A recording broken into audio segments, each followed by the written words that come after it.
Hari ini saya akan membahas mengenai praktek surveillance dalam kesehatan masyarakat. Surveillance kesehatan masyarakat adalah proses pengumpulan, analisis, interpretasi, dan penyebaran data kesehatan secara sistematis dan berkesinambungan yang digunakan oleh perencanaan, pelaksanaan, dan evaluasi program kesehatan masyarakat. Tujuan utamanya adalah mendeteksi dini masalah kesehatan, memantau tren penyakit, dan mendukung tindakan pengendalian atau pencegahan. Surveillance yang efektif itu biasanya ada 4 komponen ya. Pertama itu pengumpulan data. Jadi data dikumpulkan dari berbagai sumber, rumah sakit, puskesmas, laboratorium, survei dan laporan masyarakat. Kedua, analisis dan interpretasi data. Bisa data yang terkumpul itu diolah untuk mengetahui pola, tren, atau perubahan kejadian penyakit.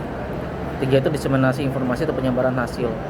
Analisis harus dilakukan secara tepat dan jelas kepada pihak yang membutuhkan tenaga kesehatan, dinas kesehatan, pembuat kebijakan, dan masyarakat. Yang terakhir adalah tindak atau action. Jadi data surveillance itu digunakan untuk menghapuskan seperti penyelidikan kejadian luar biasa, pembelian vaksinasi tambahan, edukasi masyarakat, evaluasi program kesehatan. Nah, ada beberapa jenis surveillance kesehatan. Pertama, surveillance pasif, laporan rutin dan usaha kesehatan tanpa pencarian kasus aktif.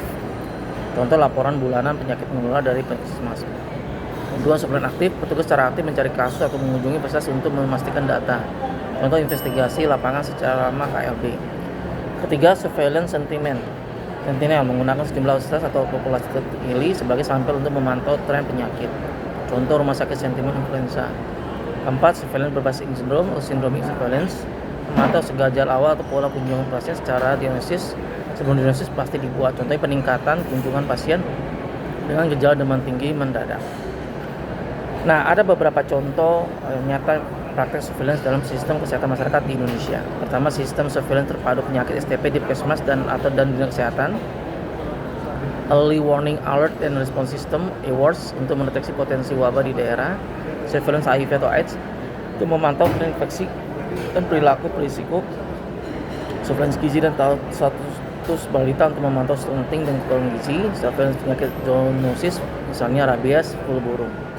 Prinsip-prinsip surveillance yang baik adalah sistematis dan berkelanjutan, akurat dan tepat waktu, bisa diandalkan dan representatif, mudah digunakan, tidak sederhana, menjadi dasar untuk tindakan nyata. Tindakan yang sering dihadapi adalah keterbatasan sumber daya atau SDM, dana dan teknologi, ketepatan waktu pelaporan, kualitas data yang rendah, koordinasi antar lembaga yang belum optimal, kurangnya pemanfaatan data untuk kebijakan. Jadi, saya simpulkan bahwa praktek surveillance kesehatan itu bukan sekedar pengumpulan data, tapi juga supaya aktif untuk melindungi masyarakat melalui deteksi dini, pencegahan dan respons cepat terhadap masalah kesehatan. Surveillance yang efektif membantu pemerintah dan masyarakat mengendalikan penyakit, meningkatkan kesehatan, dan menyelamatkan nyawa. Demikianlah materi saya mengenai praktek surveillance dalam kesehatan masyarakat di Indonesia. Terima kasih.